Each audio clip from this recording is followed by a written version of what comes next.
qualified, and able to do the job. So today itself in the newspaper, it was there that the focus right now is to come up with a very short-term training program which require minimal training and make the person to do maximum of his competence. Having said that, the person will undergo a crash course kind of thing, which will come up in a way that the person, we will be taking a base QP. Out of that base QP, what are the important things this person needs to be trained on, what are the additional things which is not yet covered in the QP could be trained on and could be made available for the ecosystem, so that this person could be hired by the state governments, to be placed at by the state government or the private players as well. And this person could be suitably placed at like vaccination center or isolation setups or COVID care centers, or in a big hospital, small hospital, in the blood collection site, wherever, in emergency medical services, etc. So this is the whole crux of what we are looking forward. So what we have done to fast track the training capacity of the people and to make these people available. So as a HSSC, we identified few job roles which are out, and those job roles, those competencies were of huge demand, and that understanding we got by the consultation and the stakeholders engagement we did with the industry partners. So we reached out to industry partners, we reached out to hospitals, small, big, large, and understood what is their requirement in this scenario in the COVID-19, what are the skill sets they want, and do we have that skill set right now in our QP nurses or not. By looking that, we understood that there are few nurses which we can definitely pick up for the training, but we also have to provide them with the additional modules on which these people could be trained. So we identified few job roles, just to give you the name, like general duty assistant, home health aide, phlebotomy technician, emergency medical technician, medical equipment technician, and GDA advanced. So these were the job roles which we thought of would be of high important right now. Majority of the job role like GDA, HHA, GDA advanced are towards the patient care. Phlebotomy is towards the sample collection. Emergency medical technician is towards the patient care, also at the ambulance level. And medical equipment technician, considering these people would be of, if we train somebody on medical equipment technician basics for basic equipment, so they would be a good asset, because we got to know that so many ventilators are there, but they are non-functional if those things can be done. So we found the parent QP for all these required competencies and identified certain nurses, and these nurses we have put up in a training delivery plan, so which TDP was also shared with all the experts for your understanding, and we are improving on that TDP as well. So these are the short-term courses created to fast track the creation of the workforce.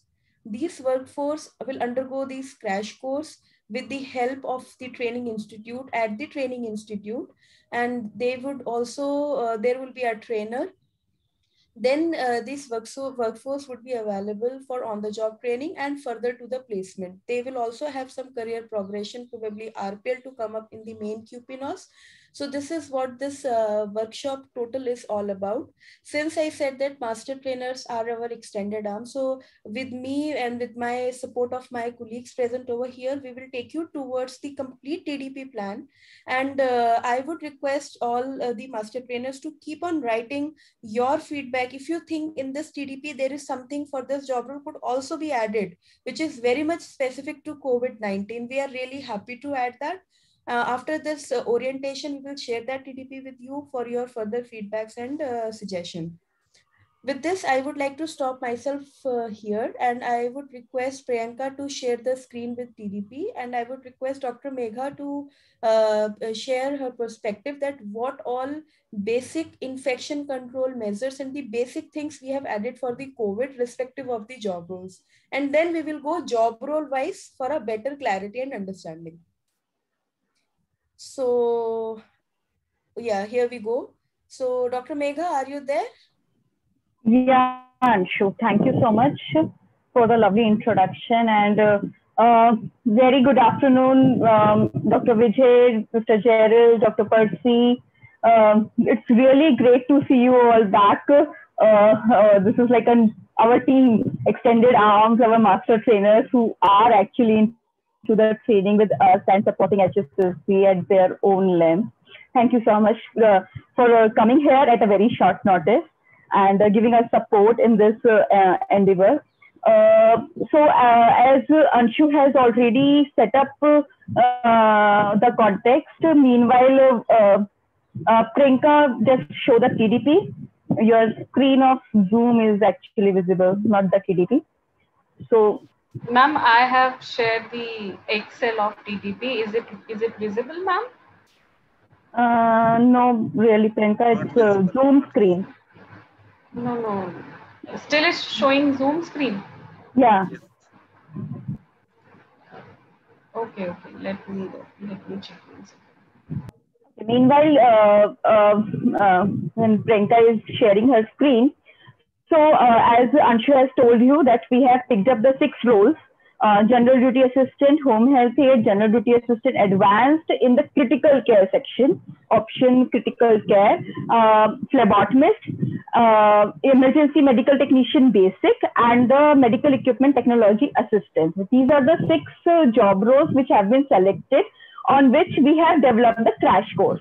So, in a very simple word, if the role of phlebotomist was of 1,000 hours, we have cut short it, selected few nurses, and not selected few other nurses, and just cut short it and compacted it into the theory plus practical training of around 24-25 days, plus offering a 3 months OJT. So whatever we would show you on the TDP would be the hours for only theory and practical. Plus to that is the 3 months OJT on the ground after the assessment and certification. So they would go on ground for the OJT, 3 months compulsory OJT. So this is the plan for all the 6 crash courses, that we have selected few prominent nurses from that QP and packaged it with adding some bridge modules and the components, or you can say the learning, even go to very specific to some learning outcomes pertaining to the COVID specific needs which we are actually encountering nowadays, and then packaged it into a crash course and given a name as well, which is which would be valid only during this COVID pandemic only. The person we have proposed as well, we are proposing that this person, after 1 year of experience, they can come back, have a bridge course for that mapped QP, and then can get fully certified for that mapped QP as well. For example, if we have selected GDA, so GDA ka crash course would be of obviously 1 month, maximum 1 month plus 3 months OJT. After 1 year of experience, they can come back to us, have a bridge training of that remaining part of the GDA, and get fully assessed and certified on the GDA QP, and get certified as general duty assistant and get into the working. So that career progression also we have proposed in this whole section. Priyanka, would you be able to? I think so. Priyanka has disconnected. Manish, can you present the screen? Can you present the TDP? Just give me 1 minute. Yeah, please.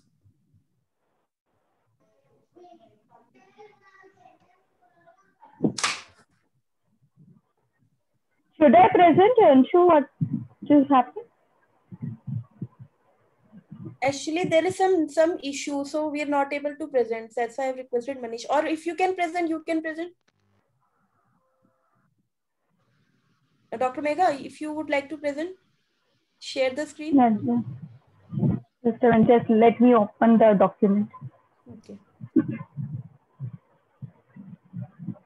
Okay. Is my screen visible to all of you? Yes, visible. Right. So, as I told you, these are the 6 courses which we have selected: EMTB, HHA, GDA, GDA Advanced, and Phlebotomist, and META, yani ki Medical Equipment Technology Assistant. So, the COVID specific modules or the general modules, what we have really added in each of them is just give me 1 minute. So there is one NOS, very specific NOS, which we have created for the COVID, is the follow sanitization and infection control guidelines. That is a specific NOS which is covering the whole aspects of prevention of COVID-19, knowing what is the COVID appropriate behavior, frequent hand washing, sanitization, donning and doffing of PPE, waste disposal methods, the specific waste disposal methods for general waste as well as for biomedical waste during this COVID, identifying and reporting symptoms, self-quarantine, quarantine, isolation, incident reporting and risk management, how to report, when to report, what to test, cleaning of any spillage, maintaining social distancing, monitoring vital parameters, pulse, SpO2 frequently, how much should be the level, etc. What is the role of healthy nutrition and the mental balance during the COVID-19? That is what is also the part of it. Plus, recognizing the adverse effects following immunization of COVID vaccination. So, brief about the COVID vaccines and especially what are the adverse effects which it can be visible, and they should be able to recognize that at least and report that. So these are some very specific to this NOS which we had created, follow sanitization and infection control guidelines. This has been added in all the 6 courses. So this is something which is universally added in all the 6 courses, irrespective of the fact which is the course where they have to be get employed, either at ambulance or home or hospitals or COVID care centers or vaccination centers, or they are just only for the repairing and maintaining of the equipment. Irrespective of any job description, this particular NOS has been added universally in all the roles. Apart from that, few more things which have been added universally in the introduction of the program, as we all used to do the introduction of the program about the healthcare facilities, different departments of hospitals. But more to that, they should know in the crash course what is the COVID facilities, what are the different departments, what are the really rules of that COVID care center. That we have added. If we will go more specific, few other things which we have added as in specific yellows for that particular job role that we have highlighted as well in the TDP, and we will go in more details when we would be going through that particular QP or crash course for you. A few more general things that we have added in 4 QPs. GDA, HHA, ENTB, and GD Advanced is the understanding the working of basic equipment, oxygen concentrator or cylinder, pulse oximeter, ECG machine, and nebulizer. ECG machine, nebulizer, and pulse oximeter. So these are the 4-5 equipments. They should know specifically what kind of instruments they have to use, what are the different types of cylinders are there, how to operate them, basic function of flow meter and humidifier, how to identify the leaks, a very basic maintenance of the same. They should know how to troubleshoot, when to troubleshoot the things, how to control the flow rate, oxygen flow rate from the cylinder, how to use the mask, nasal cannula, nasal prong for the nebulizer mask, how to use the nebulizer, how to use all these 4-5 equipments. They should know.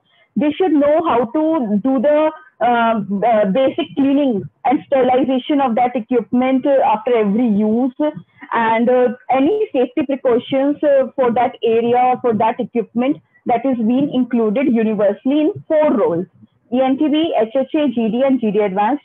Obviously, that is there in Medical Equipment Technology Assistant, but that is in more detail. And apart from these 4-5 equipments, they have other equipments as well in their course. So that is not being added. We have just topped up, or we can say we have just selected few equipments in the Medical Equipment Technology Assistant.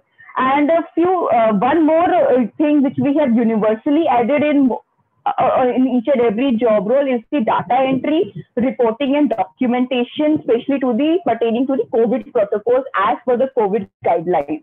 That is something which has been added as specific for each and every job role universally in all the job roles in all the crash courses. Not the job roles, it is the crash courses. I hope you all are with me up to this. Any questions till this? Uh, yeah, well, Jarul here. I don't know, is it the right time to discuss? So just one suggestion in the NOS 962 infection control. Is it possible to add care of death? Because that is also one of the most concerned. People are worried if someone with COVID passed away. So how do you take care of the patient who is died? Right, certainly. So care of death that is being specifically added in the GDA, HHA and GDA Advanced. In these three roles we have added because in Okay. GDA Advanced they would be working in the critical care Yes. unit, in GDA they would be working in the COVID care facility, and in home HHA they would be working in the home setup, maybe in Yes. somewhere some who would be in the self isolation or self quarantine stage. So they should obviously know. So in these all three courses that we have, crash courses, we have added this jet care specifically. Yeah, and one more thing in the equipment list, can we add steam inhalation also? Because just that was also, there are a lot of safety issues are also there with the steam inhalation. We have nebulizer machine and oxygen Right. also oxygen. So is it possible to add steam inhalation? That's a very Because, good. That's a very good suggestion. Manish, please make a note of the same steam inhalation. it's recorded, right? To add to Noted, this, noted. actually, to add to this, in fact, like we should cover all types of ventilation, including the ambu ventilation and other things also. So one more thing which has been added universally is the proning inhalation. About the basic procedure and positioning of the proning inhalation that has been added as in specific yellow within the nosis itself. So you would find that the earlier nose before that COVID was somewhere different, and now you would see there are few things added or modified as per the COVID specific things. The PCs, the KLOs have been modified according to the same thing. They would be certified in that note. We have picked up that because that has been NSQC approved. There, that is in the system, in the portal, so it would be easy to pick up and do the things. But yeah, some modifications and corrections were needed as per the COVID care. So that we have obviously done. So one which is being added is the prone inhalation thing in the positioning topic. Yeah, in GDA Advanced, we should add ambu ventilation. Right.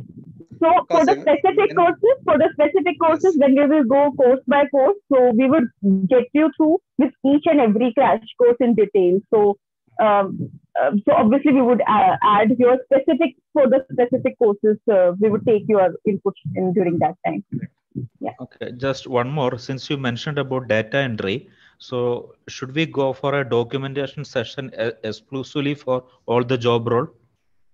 Because right. Obviously. So documentation session, as it has been added as a specific learning objective in each and every crash course, because that is very pertinent in this scenario right now to be added. So that has been added, and we really need that session or that particular topic to be focused during the training as well. Okay, and apart from this, actually, all the governments are, encouraging the Ayush treatment. So I don't know, is it right or not? So what we have added is the role of healthy nutrition in COVID-19. In that, we have added the bits of what Ministry of Ayush has also recommended about the Kada and the turmeric milk, the golden milk, and the other things that we have certainly added in that particular module.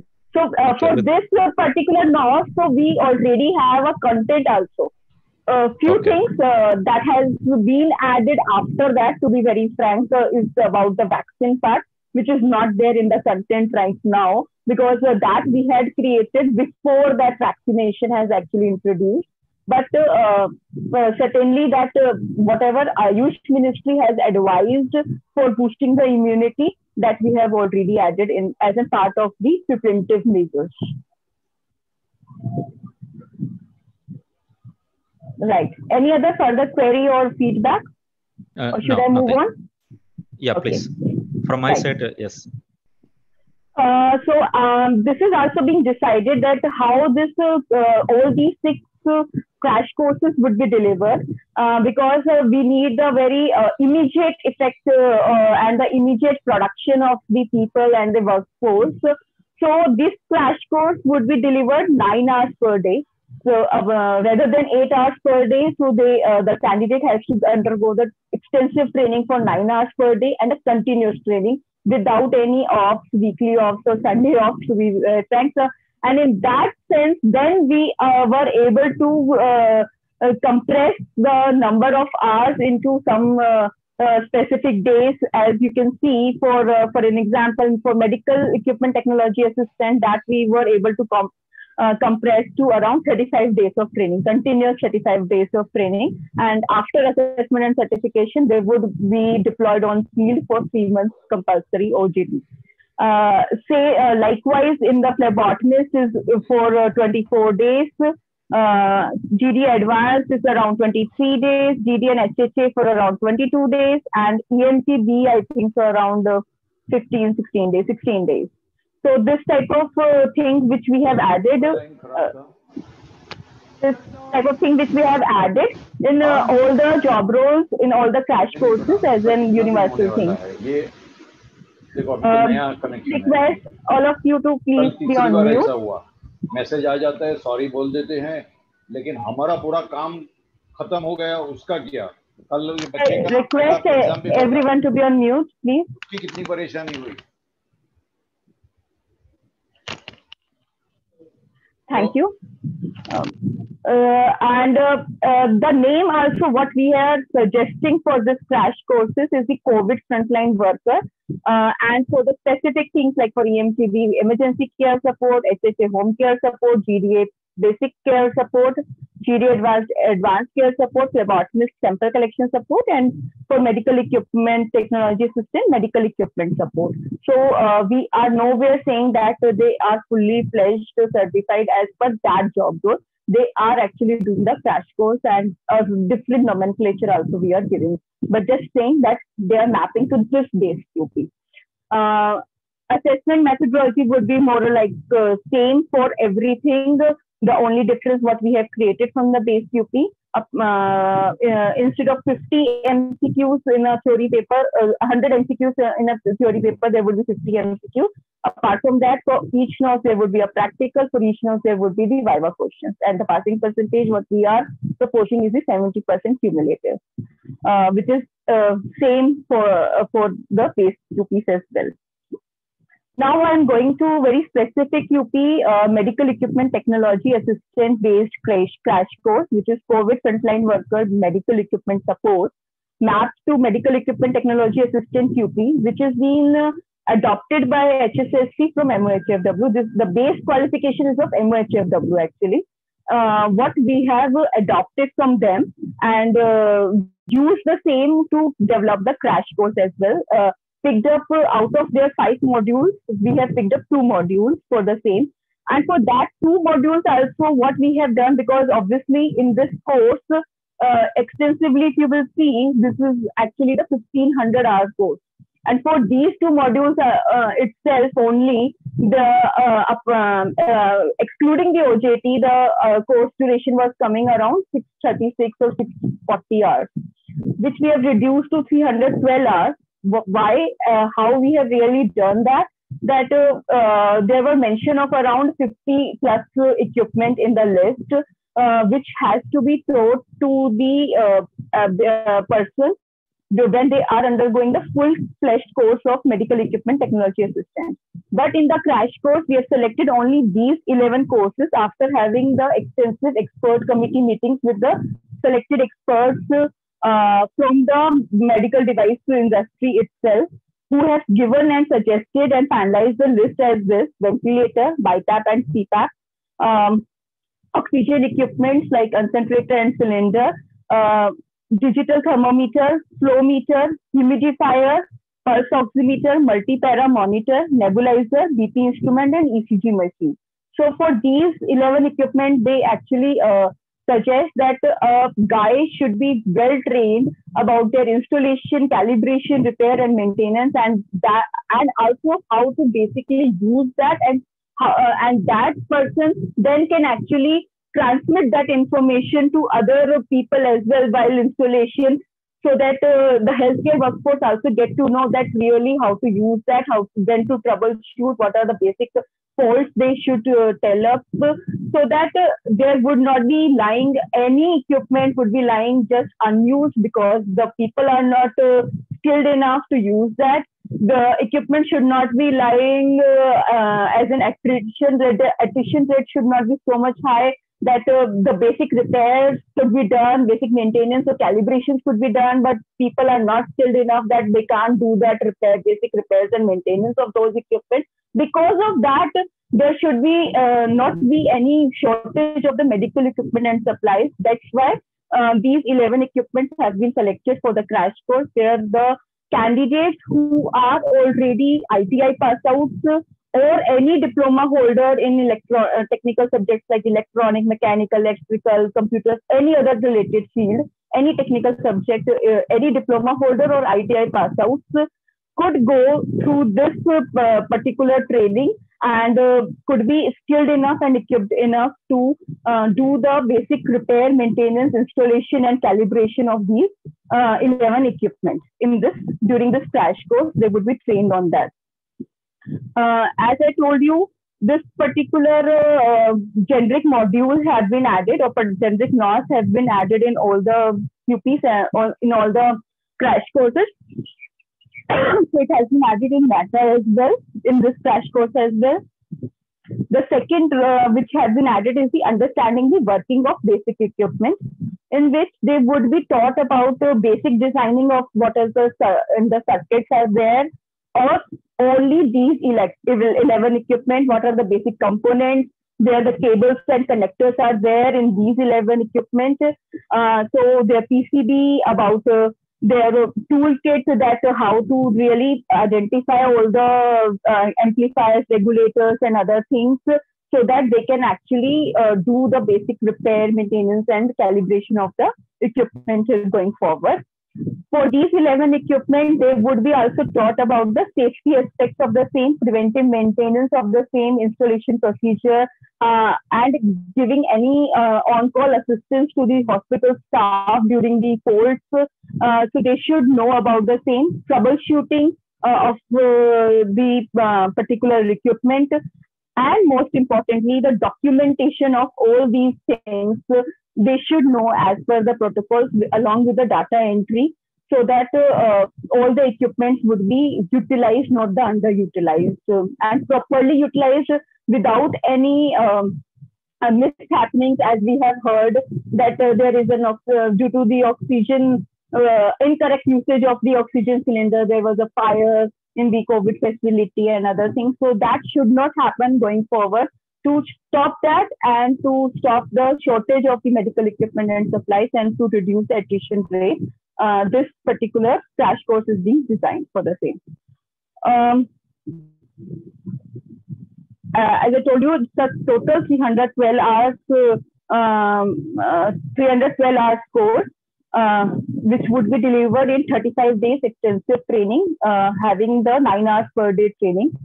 Marks are being kept as according to the what was there in the NOSIS itself on the SIT, on the Skill India portal. So the same marking is being allocated here itself to ease the operation side, at least while doing that assessment and certification.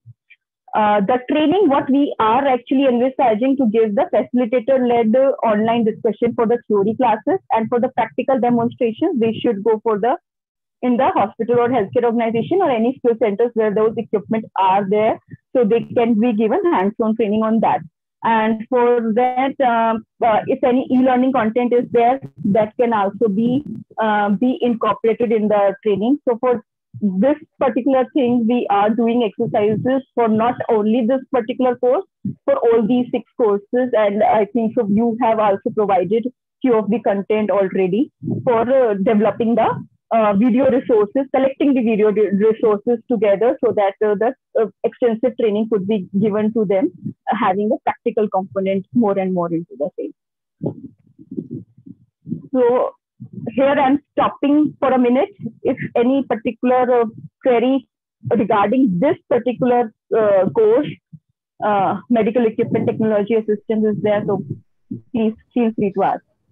Yeah, one suggestion. I don't know whether it is right, because you mentioned about fire.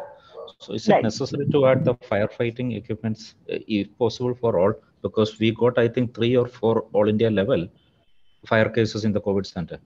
Right. I don't know whether it is the right option to put it, but maybe as another nose, like a common nose, if we can think about it, or means the usual firefighting, like blanket, I mean the water and the different cylinders, the A type, B type, C type, whatever it is. At least they know what is it, what are the, I mean the oxygen outlet has to be switched off, some basic training. Right. So Manish, just think keep a about note of the same. Manish, keep a note of the same. Yeah, just check with. And what about the central, I mean the gas supply system? Whether will it come in this medical technician? See, because we mentioned about oxygen cylinder and oxygen concentrator. What about the central supply, like oxygen suction? Because suction apparatus, I think that is mandatory. Because COVID cases, they may the suction apparatus. Suction apparatus as well as the suction pipeline management. Yeah. So that also may, because suction is one of the one which commonly uses for all airway management, and that comes as a priority. And I think this and that can come, I mean, as a repair so many times. And so if we can add that equipment into the medical, I mean this medical equipment technicians course, that will be good as a 12th equipment. Suction instruments, suction apparatus, and suction pipeline maintenance. Pipeline. I mean the central pipeline. All three, starting from mucus sucker to the complete pipeline. Sure. Manish, please keep a note of all the equipments what they have given as an input. And so firefighting, if we can add it in all job role, that will be good. If we can add as a nose, or you can take that nose from some other division. Yeah. So we are taking your inputs. We are keeping a note of the same. Obviously, we would discuss all the things internally. How we could add the same bit without increasing more number of days, because a quick workforce is being needed at the government level right now. So obviously, we have taken a note of each and every input of what you are giving, but we would come back to you if we would be able to incorporate it after having a discussion with other experts as well. No problem. It's just our suggestions. That's all. Thank you so much. Megha, what happens is what Jeril is trying to highlight, and which I want to actually ask you to really seriously consider, is 3 things. One is equipment maintenance. Along with equipment, suction, medical air, medical oxygen. The supplies means like it can be a big cylinder, big tank, big this one. So, or including a small cylinder, or including a 5-liter cylinder. For air also, because ventilators are supported either by turbine or air cylinders, compressed air pipeline, compressed air pipeline, and compressor machine and all. Third is this suction. So there is a suction machine, central suctions. 99% of the hospitals have central suctions, but always suction apparatus has been a backup for the central suction. And always, many times we use mucus sucker and many other manual suction systems, which are again backup to the suction machines also. We are forced to use them. So keeping them ready, maintaining them, cleaning them, sterilizing them, free from fungus, free from other things. So I think somewhere it is coming into some criticality, because it should not be that until unless it comes into WhatsApp, it should not be in the syllabus. So it should also be technical in nature. Surely, well said, Dr. Reddy. We are keeping a note of each and every feedback what you all are giving. Thank you so much. Doctor, who is the faculty for this course? Any biomedical engineer or any graduates in the biomedical instrumentation who are having some 3 to 5 years of experience in the same field. So are we supposed to look out for the faculty, or would we have some kind of pre-trained faculty available? So at this point of time, to be very frank, we really have to give an approach, every possible approach in the same. So any of the existing faculty, any of the faculty which you people also can look out and can train them so that they can also be trained or you can say make them ready enough so that they can train the people or the candidates on the ground then. So, sorry to sound pessimist, but for me, it looks like a Herculean task even in Mumbai to find a faculty who will be training on all this equipment. For example, if you only take ventilator, each ventilator company has their own software which drives it. So a company technician from Traeger, cannot repair a Mackay ventilator. A simple guy who comes to my place to correct my ECG machine, he cannot handle any other ECG machine.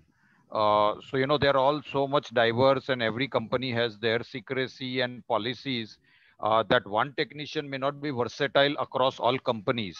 So all companies develop their own biomedical engineers, technicians, who is, skilled in hardware as well as the software driven part, especially the BiPAPs and the invasive ventilators. I mean, in this kind of days training, you cannot convert an electronic engineer into a biomedical engineer. That's my take of whatever little I know about. Small things like your pulse oximeter, etc., is fine. But even a multi-para monitor for any electronic guy to open and correct that, I look at it very difficult way if it is of Philips monitor versus BPL monitor. Everyone has their different circuits, and unless the circuit diagrams are available, a trained personnel would always have difficulty in exploring that or putting it in order in a very short time. Sorry, this is my take. Sir, Percy sir, you are right. The moment anybody else opens it, the warranty and then AMCs and all get vitiated. All that is backward financial problems. Yeah. It means like एक बार warranty चला गया तो means like that asset will incur double expense. That is one. But definitely what I understood from what Megha has presented is they are not going to open this one. They are going to maintain, keep it clean and neat, keep the connectors well in place, understand the settings. So if, for example, if ventilator भी उसका settings भी इतना complex होता है ना sir कि हर आदमी को समझ में भी नहीं आता, तो अलग अलग वेंटिलेटर्स का भी सीखना वो भी थोड़ा कॉम्प्लेक्स ही है. बट ये जो टेक्नीशियन है उसका सेटिंग्स तक जा सकता है. Wherever repair and this one comes again AMC has to be that OEM. They should know ultimately. See, there should be someone at the healthcare facility who can actually give a first shot at the faults, basic faults. They should be able to repair, and they should know how to troubleshoot. They should know their basic periodic preventive maintenance, not the things that only the old sole dependency on the product person, the manufacturer, is something which is actually hindering the usage of that product more and more. And obviously, this is not the thing that 35 days ki training hua, that would be over. No. So obviously, any specific product trainings and other things, that is something which is a very dynamic thing, and we can keep on adding the things, or we can keep on adding the product training manuals or training from the specific equipment manufacturers also going forward for them. But at least some basic workforce should be ready at the healthcare facility who would be known about the basic operations of that equipment, what kind of flow meters and the other things, that basic maintenance and sterilization, cleaning, and the basic fault repairing, identification of faults and troubleshooting of the things. That means they should be able to maintain that basic things of that, those equipments which are really needed in the COVID management. So that is the idea, but obviously that. I think so what Megha is trying to say is that this medical equipment technicians are not going to open up the equipment or repair it. Whatever is outside of the equipment, say the plug point or a loose connection in the plug point, or maybe the wires are not fixing properly, those things can be repaired by these technicians. The equipment they just cannot open, and they should not open. Be it be a ventilator, be it be a ECG machine, whatever it, or a multi-para monitor. Equipment that. Megha? Right, Dr. Sandesh.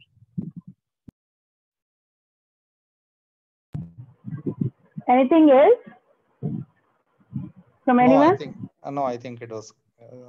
It's clear. So just from Gerald, actually, is it IT skill involved in this from anyone, from any of the job role? For every job role, we have kept as a prerequisite basic computer literacy as a preferable option. Okay, that we have kept.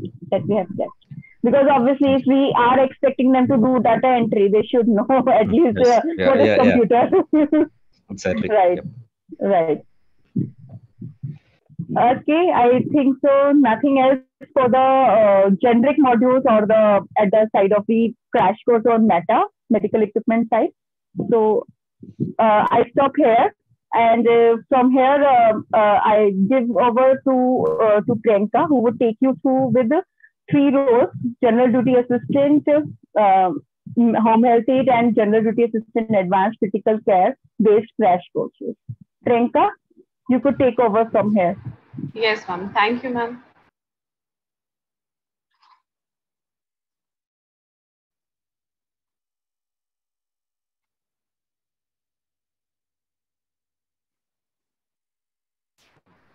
So is my screen visible to everyone?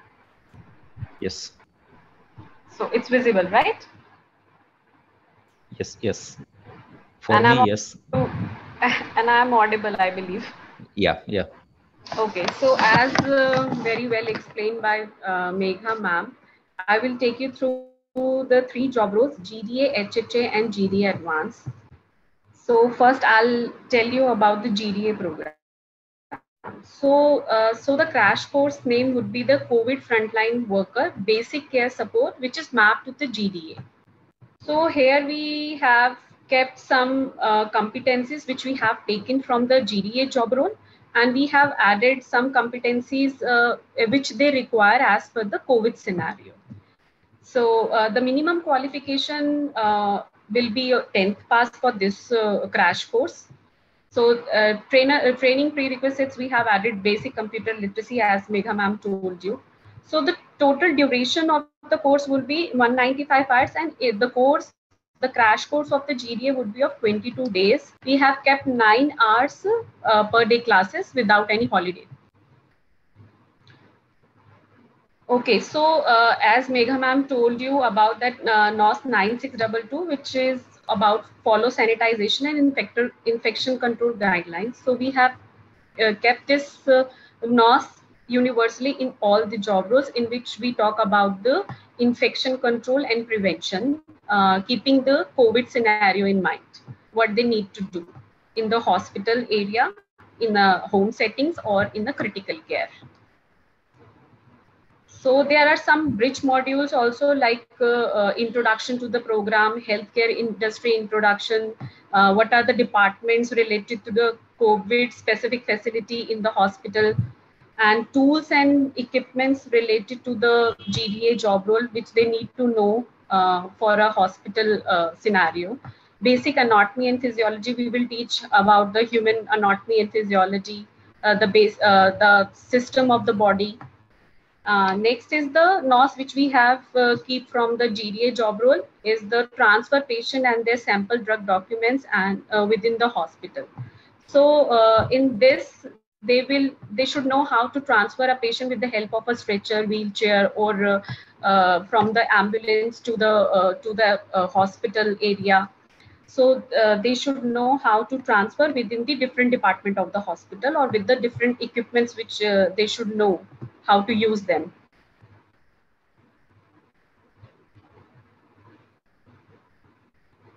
So in this NOS, we have kept two specific KLOs related to the COVID. One is the proning inhalation in the hypoxia case. If we talk about the different position they should know about, so as per the COVID scenario or as per the COVID complication, they should know how to give a proning inhalation to the patient if he suffers from the hypoxia. As Jerry sir talked about the last care office, so we have kept one NOS on the last office, death care, in which we have kept the how to care a dead body, keeping the infection control things in mind. So we have kept this NOS in the GDA job role.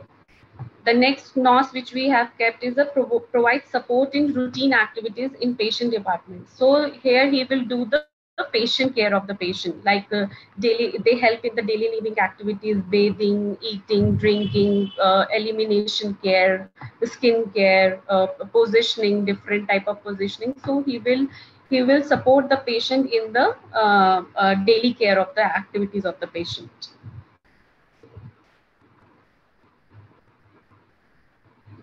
He will also check the vital parameters, and he will also assist the nurses in recording of the vital parameters like pulse, saturation, BP, temperature, etc. Okay, so the next module which we have added here in the GDA is the observing, reporting and documentation as per the COVID guidelines, or the data entry as per the COVID guidelines. So he should know how to do the documentation, reporting and the observation of a COVID patient as per the COVID guidelines. So we have added this KLO which was not there in the GDA approved qualification. So we have added this KLO.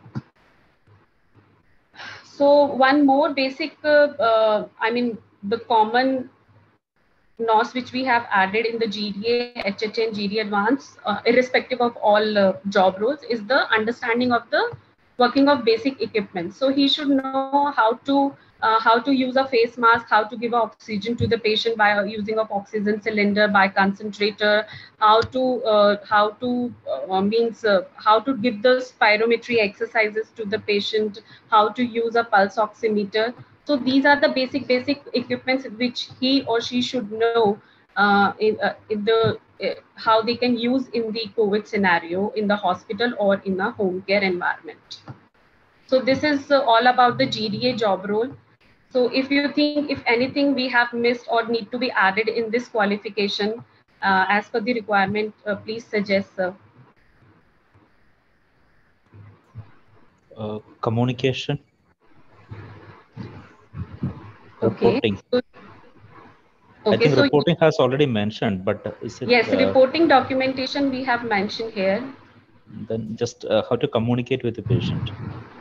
So you are saying that communication means like module on communication, the verbal and non-verbal communication, because see, you said about vital signs. In that, I don't know whether it is right to add pain.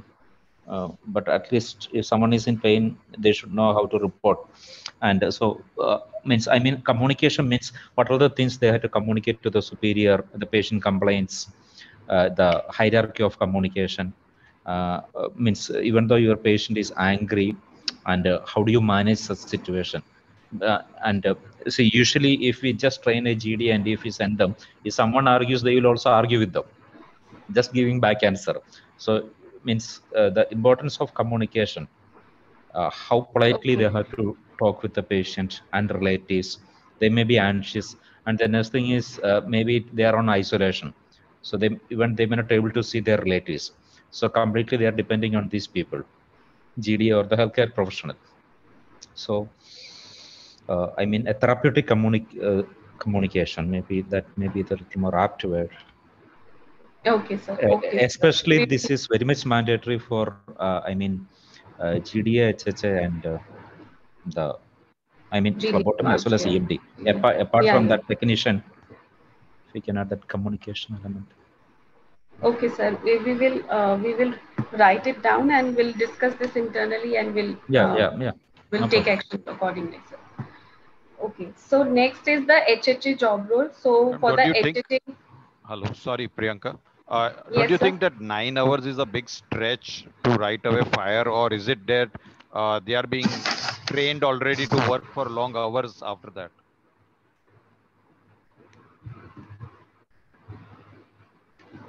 So, sir, we have discussed this internally, and after a very much discussion, we have kept this 9 hours because we have a because it's a crash course and we have a very limited time, so we have to finish this course within the 22 days. So we have kept the 9 hours of training per day, accordingly, sir. No, no, fully understand that, but the delegates should have good take homes, no? I consider this to be very rigorous kind of training. Let's try it out and see the feedbacks of the initial batches. Okay, so you are suggesting we should not keep a 9 hours training for a day. Yeah, We should keep it you less. could mix something like didactic training, skill training, and hospital training, something like that. Otherwise, I don't know whether they will be able to absorb it and then deliver it again. I was also about to make the same, but I thought in general after end will come up.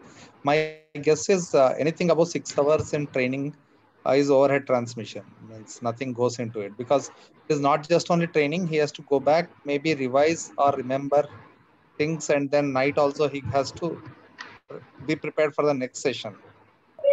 Yeah. Dr. Vijay, 9 hours a day is not only the theory. This is a mix of theory and practical. I agree, but still thinking that only 6 hours is what I always saw. Little bit. I think me to agree with the same. So as they are mentioning, if it is possible, we can make 4 hours in a day and 4 hours. I mean, either clinical training or simulation lab, or directly put them in the clinicals. Maybe just the infection control and some basic PPE sessions are over. You can put them in the directly to the OJT and continue the training in between. I don't know whether it is possible. OJT is being postponed after the course because it's not coming in the 29 days or 25 days what we are talking. So no, if we can extend the days and OJT can be started maybe in the immediate next week. First week completely theory. At least if the next week if we can start with the OJT. I don't know. What maybe actually it's a definitely Megha and Priyanka is a complex situation. Where exactly. on one side there is a pressure that we have to do it very fast and no time they want people, and on other side we also they're conscious to maintain the standard. So yes, I understand the dilemma here. And background is that they are just 10th pass. Yeah, exactly. It's tough, but I have a point to say here. What you are saying is exactly what we were saying some 30 days before when we were deliberating for this requirement. And before we convinced ourselves to come to this level, it really took a lot of here and there, doing a lot of marathon across and coming up with this TDP. So what we are looking forward as a sector skill council are always an important mandate was the assessment and the certification. So if the ecosystem is asking us to create a manpower in, let's say, 20 days, 25 days, 30 days with these competencies, we have gone to them saying this is not enough, but still the pressure and the requirement remains the same. So the another point what we have is our assessment. So what we are planning that for example, if a training institute is doing training for 500 people, our assessment would be so robust and vibrant that the people who are not able to clear that, they won't be able to come up for further for the any kind of placement and all, because they are not qualified. So here what we are suggesting is the basic things, so that the person is available on a basic short-term crash course training to the system. But in order to reach to the system, he has to clear the assessment. And if he is not able to clear the assessment, he is not coming into the system. So no one has asked us that just pass them. So they have to follow the assessment criteria. I think there we have to be little, strong enough to make the assessment in a way that we churn out only those people who are capable to do those job and justify what they have learned. So I think here we can take it up in that way. and taking this as a situation where we all are together, because here people are not available. So the government has announced many of the COVID care centers, but in the COVID care center, they are coming back that train them in 7 days, 8 days, 8 days, and make them to do basic support to the patient. So, but we can't do that. So we have to devise some mechanism with a strong assessment to make good people available for the system. I think that I wanted to just share with you all. Your points are definitely valid. What you are saying today, we were on the same page a month ago. Let's run a pilot or two and see the Yes. experience. That is what, because exactly. Even we do understand the current situation, Constraints. the necessity of the task force. No problem. Go ahead. Yeah. So Anshu, and whatever Anshu, we are doing without the support of our master trainers, I am sure that we cannot go even a single. We cannot take a single step forward. So I need to have your hand with me with HSSC, that yes, you are with us, but we have to make a strong assessment that the person who are coming out of this TDP, if they are not able to clear, they won't go further. Further, as rightly said by Dr. Percy, we will be doing this as a pilot for initial, because that pilot will give lot of earning not only to us but also to the policy makers. And there, I think that would, maybe we will come up with this or we will improve on it. So I think with this, Dr. Percy, Dr. Reddy, you were saying something. Yeah. So see, if you see, there are two problems here. In the dilemma part, if you see, the major objective is to create large workforce in short time, right? So again, actually, after undergoing good number of hours, if they don't pass, then again it's a big problem. So I don't know. I'm actually Dr. Reddy, I think that is the point, because we don't want anybody who is just trained get a certification and do the job. So this we will make very clear to the training institute that they have to follow this stringently so that they are able to make the student clear the examination. Assessment are third party, and the assessment will come with the weightage on the COVID modules as well. So they don't have any choice left with them. So why we are doing master trainer right now? Because when we are sensitizing you, you are going to sensitize the trainer. In another 3 to 4 days, we'll be organizing POTs where you all will be there in place of us. So I'm just keeping these things in front of you so that you are convinced while training the trainer, because trainers will also come with these questions what you are coming today. Correct. So and your points, I'm saying that your points are completely genuine, and it is very very valid also. But provided that we do not have any choice right now, we have to come up with the crash courses, and our yardstick is only and only the assessment. We have thought of keeping very minute things over here, keeping what is required at the patient level. If you think there are certain things which still needs to be added, I don't think there is a scope to add anything in this training duration of 21 days, 22 days.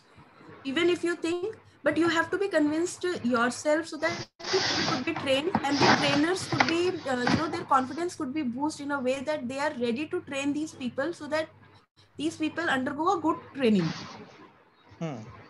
No, actually, that's what I'm trying to, as you said, the problem which we were facing a month back. So it's come on to me also, to us, that how can we convince ourselves that 9 hours of class, then after that, after so much of stress without holiday, and the students don't fail even, and then after that, see, finally the faith on the system also should prevail, right? After a couple of days, suddenly people come up and say this all is waste. I don't want to waste my time on this. So that's what still, it's somewhere. I think we can begin with this as a pilot, definitely, and this will give us lot of clarity, lot of understanding, and that will give us an opportunity to improve on it. Also, these people will get probably an opportunity to come back after some experience to undergo a full-fledged training on a QP-NOS, so that they are further upskilled to do justice to that job role. Now, if you actually ensure that trainers' certification is a little bit more accurate and rigid, so I think trainers can go back and deliver properly. Definitely. And we were also discussing to have some assessment plan for trainers also, so that we know that the trainers are, ready. They are well equipped with all the knowledge behind COVID and the requirement of this crash course and how they are going to deliver it. And you are also going to support us in that, because TOT, you are going to take it by yourself. We will be there to support, to facilitate. So from here, I will stop and hand it over to Priyanka, not taking much time of yours. If you could continue with this. Great. Yes, ma'am. Yes, ma'am. Okay, so now come on the second job role, which is a home health aide. So the crash course name would be the COVID frontline worker home care support. So he will provide support to the COVID patient in a home setting or a isolation area or a quarantine area. So the minimum qualification will remains the same, 10th pass. Training hours would be in 195, 22 days, 9 hours per day, as I have already told you. So we have taken some competencies from the HHA job role, home health aide, which we think the person should know for this crash course of HHA. So here we have added the same bridge module, follow sanitization and infection control. Some bridge modules which we have taken from the GDA job role, like the program overview, departments, basic anatomy and physiology, tools which is required in the home care setup. Sorry to interrupt, Priyanka. Is it the same, because the job role written here is GDA? Is it HHA or GDA? No. So I'm the Excel sheet. I'm displaying the Excel sheet of HHA. GDA. No, it's on GDA. Priyanka, your GDA is visible. HHA is not visible. No, ma'am, I have just opened up a HHA. Actually, I think. Can you stop share and reshare? Yes. No, I'll do that. If you go down, it is there. HHA, it's there. I think I have some issue in my screen. Wait, don't do it. Then let me try. Just a second. Is it visible, ma'am? Now is it visible? Not yet, Priyanka. Not at it. I think it's coming. Now? No. Priyanka, your Zoom screen is visible. Priyanka, you stop share. Let me try. Okay, ma'am. To share, Okay, ma'am. Is it visible now? Yes. Yeah. Okay. Yes, You were sharing HHA, no? Yes, ma'am, HHA. Okay. Yes. Ma'am, can you please come down a little bit? Here? Yes, ma'am. So I was talking about the NOS, which is 9622, the common NOS which we have kept for all the job roles, follow sanitization infection control guidelines. The next one which we have kept some bridge modules, like objective of the program, healthcare industry, introduction, tools and equipments, and basic anatomy and physiology of the program. So this will remain the same for the GDA and HHA job role. So next competency which we have taken from the HHA job role is the assisting or provide support in routine activities of the patient. So here he will support the patient in the grooming, dressing up, bathing, eating, drinking, elimination care. So all sort of requirements for a patient in a home care setup, he will assist the he will do the activities. So next is the observing, reporting and documentation. Please add respiration also in that fifth point in the vital signs. Which one, sir? Respiration. Yep. Okay, respiration you are saying. Make it RR. Okay, all right, sir. Okay. So next is the same observing, reporting and documentation. So he will do the documentation, reporting and observation of the COVID patient. And next is the competency which we have kept here is support patient with diverse need in coping with the their health condition. Like if the patient is geriatric, or if the patient is paralysis, immobile patient, so how they do the care of the patient in the home care setup.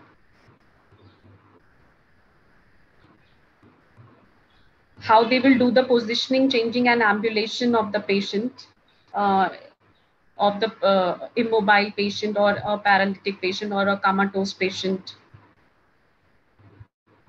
So next is the same module which we have kept in the GDA or other job roles, is the basic equipment, understanding the working of the basic equipments, oxygen concentrator, oxygen cylinder, nebulizer, ECG and pulse oximeter. So this is all about the HHA. So competencies which we have kept for this crash course. Yeah, just a suggestion. Actually, home health aid, as the name says, they may be mostly working in the home atmosphere. So when considering with the biomedical waste, usually it will be buried in the, I mean, their premises only. I mean, their work premises rather than into the municipal waste, because you cannot dispose it into the municipal waste, because again that will be a serious offense. Right, sir. So if we have kept this waste management according to the hospital scenario or as per the home guidelines, we have kept this KLO in the follow sanitization and infection control guidelines, sir. So is it something about deep burial or just I mean incinerate in their home, something like that? I don't know. Is it possible also? You have to search for the literature. It's my suggestion. Just no, I think yeah, that's a valid suggestion. We keep on noting it, and we'll definitely read how we can do that. Yeah. Most of the city corporations, they come and pick up separately for COVID patients. At least in Mumbai corporation, they practice that. But I think it will be a challenge in the rural areas. Right. Yeah, exactly. Right. In a rural area, maybe they can go for deep burial or just burn it off, something like that. Because otherwise, they may there is a tendency to just to put it in the public waste disposal system, and that will be very serious hazard.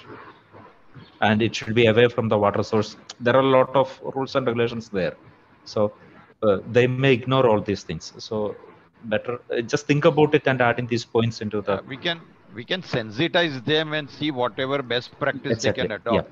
Yeah.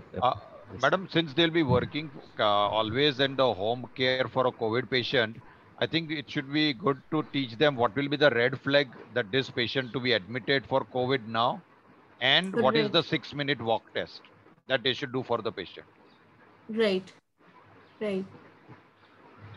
So basic alarm, which the person should know that when they have to reach to the hospital. Refer him to the hospital or a COVID care facility with oxygen bed, and 6-minute walk test in their presence. So I'm just writing. Okay, sir. We will understand when we will be doing. Also, and just color it yellow or something like that. Right. Also, I was saying while we were discussing that these are very important point for the trainer's point of view, because they are going to train the student. So as you rightly said, for the home health aid, how they are going to dispose the waste and all. So they need to be, the trainer also need to be sensitized on these important things, so that they are able to cover those things in the because once we can create a good TDP, we can create training content, everything, but once it goes zero down to the trainer have their own unique ways, styles to teach the student. So these important things need to be trained them during the trainer program also. Very valid points. I think the best option would be wherever the patient will be going towards the COVID care center, that home health can deposit the biomedical waste bag with the COVID center, where they would have an extensive facility and capability to dispose of the biomedical waste. True. Right.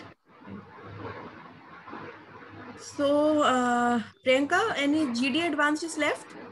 Yes, ma'am. Okay.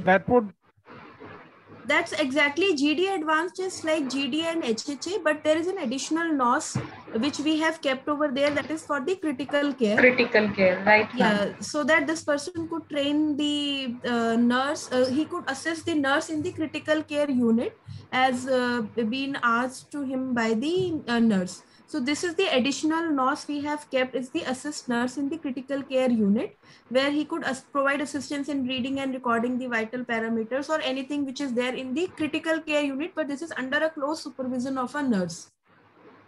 Rest remains the same as per GDA, but the training duration here is a little on a higher side. So it is 210 hours and 23 days. Do you want me to go through this TDP again? So it's about... No need. Can you just put that additional NOS, the one which is added extra? I'll do that. So this is the one that is assist nursing critical care units. In that it is written, it is charting, the third point. So are they allowed to document? And because again, that varies from hospital policy. Yeah, so this is again as per the policy, but here this NOS is totally about assisting the nurse in the unit. So if the nurse, probably the nurse could ask them, okay, just write down these things, because she may be in complete PPE, maybe not able to... Got it. At least if we can make assist in maintaining.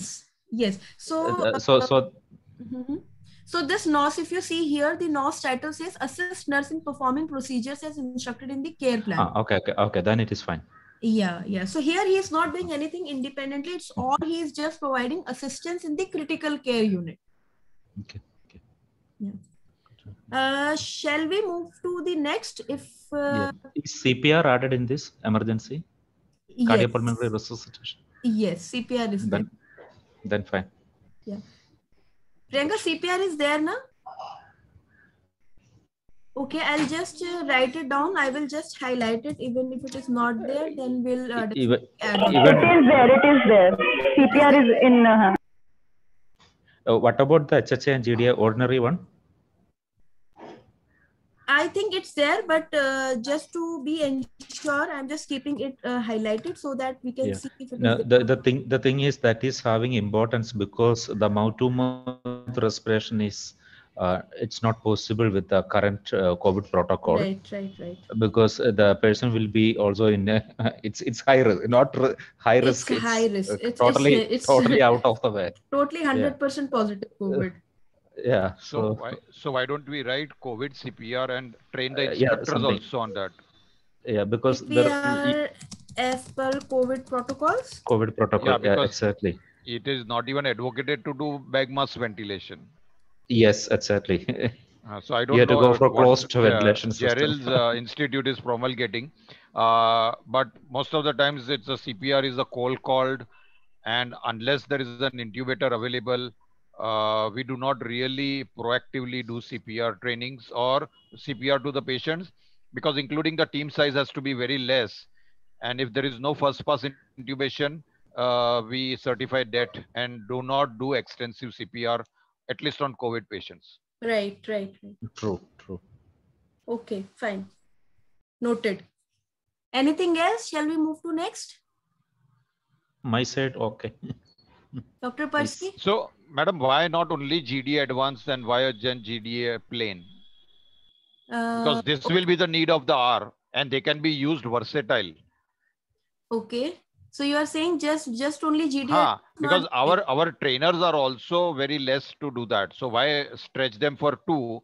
And suppose a 10 standard, I give them an option. Anybody would be, more attracted towards advanced because they will have long-term employment opportunities. Actually, yeah, Dr. Percy, you're absolutely right. But yes. While this will be launched, maybe the training institute who are affiliated for these job role probably would be the first institute who will be taking up for this training. I don't know. I'm just sharing the other side perspective. So we do not have a large number of institute who are affiliated right now for GDA advanced role, but we have majority of the institute who are affiliated for GDA. So if we'll just keep the GDA advanced, then they won't be able to do GDA training now.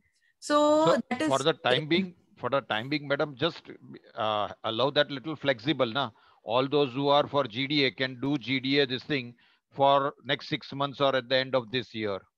Sir, definitely your point. We'll take it forward. That's a good suggestion, actually. Yeah, we'll take it forward. Yeah, Manish, you have noted it down, na? Yeah, some relaxation will help. We'll take it forward, sir. Noted. can't commit what will happen, but as I said to you, we will definitely take it forward to the policymakers. Good. Right? Okay, can we move on to the next, sir? Dr. Reddy, are you here with us? Is he disconnected? Yeah, I'm here. Okay, so I'm just taking you to the another job role that is about the phlebotomist. So phlebotomist, this is again 211 hours, 24 days program.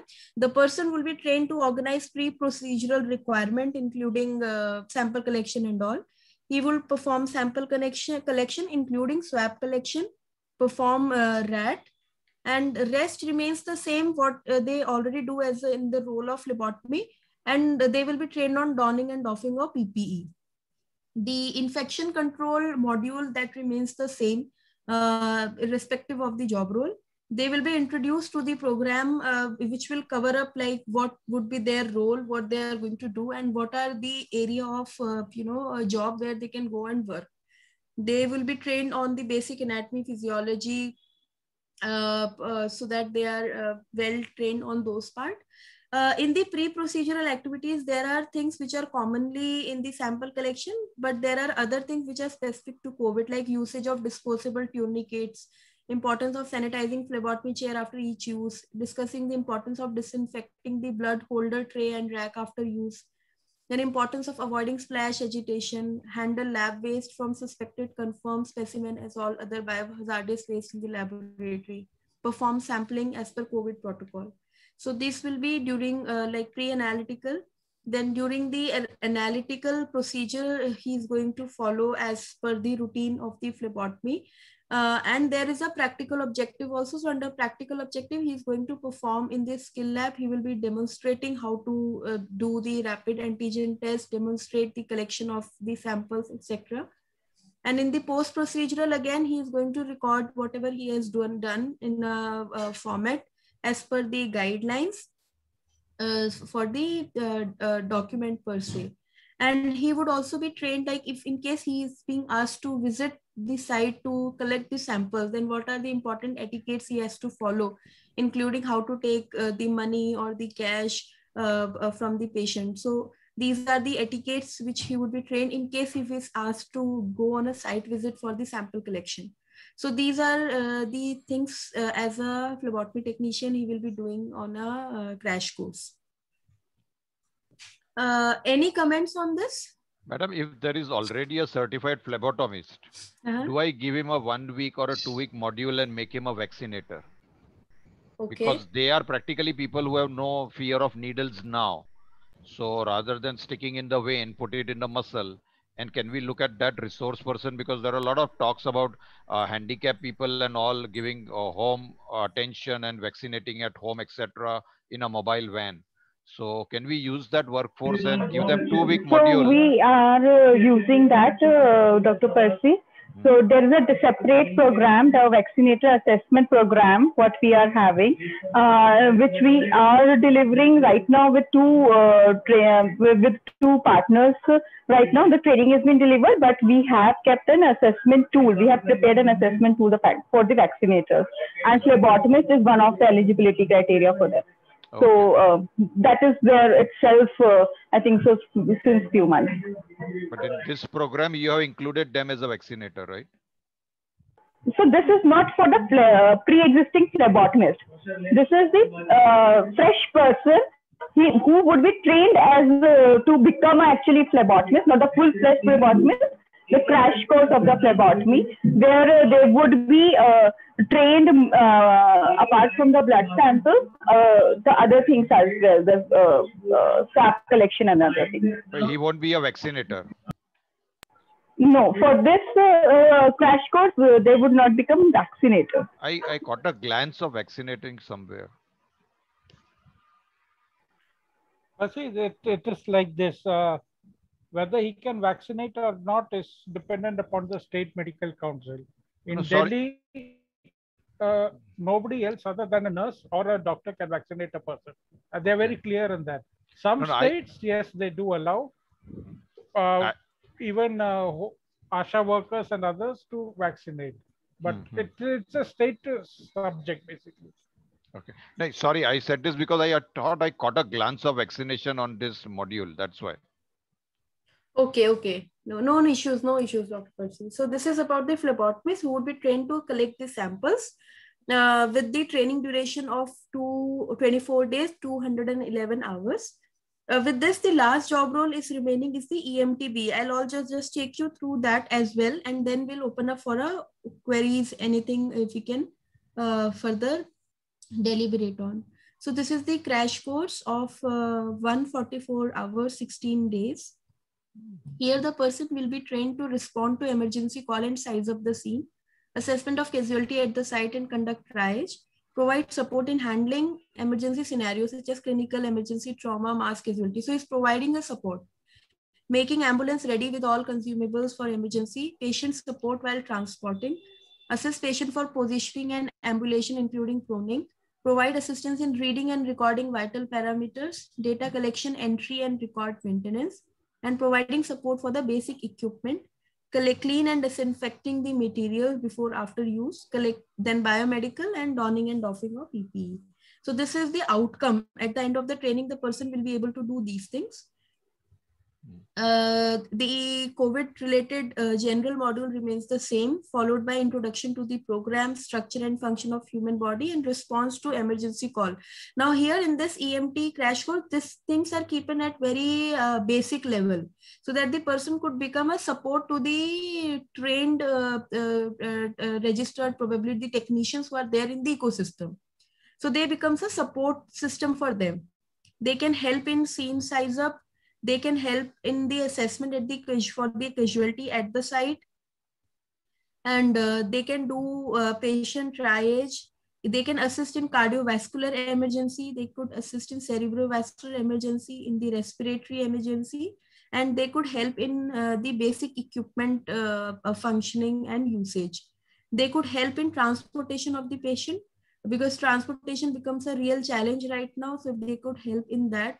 And they can help in handling the casualty to the provider institute at a very basic level down the pyramid so that the person could become a support level to the above qualified persons in the ecosystem. So this is about EMTB. I think we have covered all the job roles and yeah, so now we can open up for the open discussion, deliberation and anything you want to share. Yeah, here the eligibility is any 12th, madam? Yeah, I was about to ask. Yes. 12. Science is not mandatory. No. Okay. No. Now the thing is actually even the hour is less. That's what I feel. 144 compared with the GDA. Even though they are 12th pass, tough to complete. That 144 hour, I think it is very less. Stress on trainer because you have a lot of cardiovascular emergency, respiratory emergency. I think that's a valid point. If probably you could help us in, because when we keep this topic like cerebrovascular or cardiovascular, this becomes a huge topic. Under this huge topic, what are the basic things in which they can assist? If we can identify those and put it over here while doing the TOT, and I think that would also be helpful listening to you what you are saying. I think nothing can be taken away. All are important only. What my concern is whether the hours will be enough. That's only concern. Gerald, can I come in? Yes. Yeah, please. Gerald, as far as the EMT is concerned, we have not reached a stage where they can, when they see a casualty, they can stay and play there. Our main role would be to scoop and run to the nearest healthcare facility. Okay, right? Fine. So the basic life support is what they need to know. They even if it's say cardiovascular accident, they cannot sit there, take an ECG, see whether it's a hyperacute MI or a non-ST elevation. They are not supposed to do all that. It is scoop, run to the nearest facility. So in that interim period, maybe 20 minutes, 25 minutes, depending upon the traffic, they have to provide basic life support. Whether it's a cardiovascular accident or a cerebrovascular accident or even a roadside trauma. That is the thing. So for trauma, they need to learn how to splint the affected limb and other things. But other than that, yes, they should be able to cannulate the patient. They should be able to start a fluid. Yeah. Were the trauma added here? Trauma cases in the portfolio? Trauma was there? No, this is specific for COVID-19, no? Ah, fine. So, okay. So we have not put trauma here. Okay, no problem. Okay, I think we have covered up all the job role specific to the TDP. We will also share this TDP with all of you to look into the details of it, and if you have any technical input, like this topic could be added or this could be further been specified, so that would really be helpful.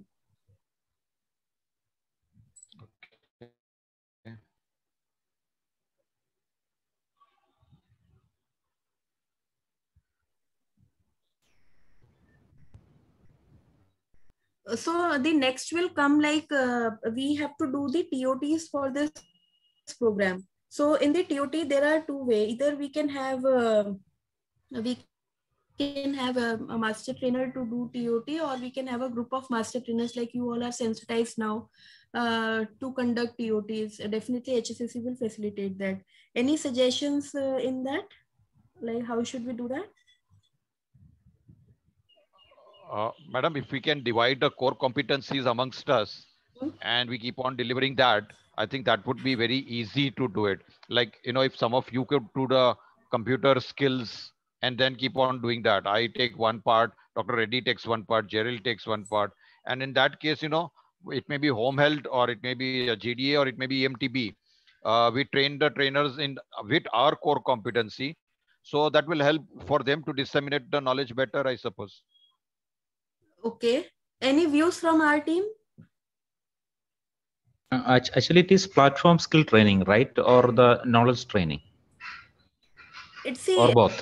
No, it's a platform training, but definitely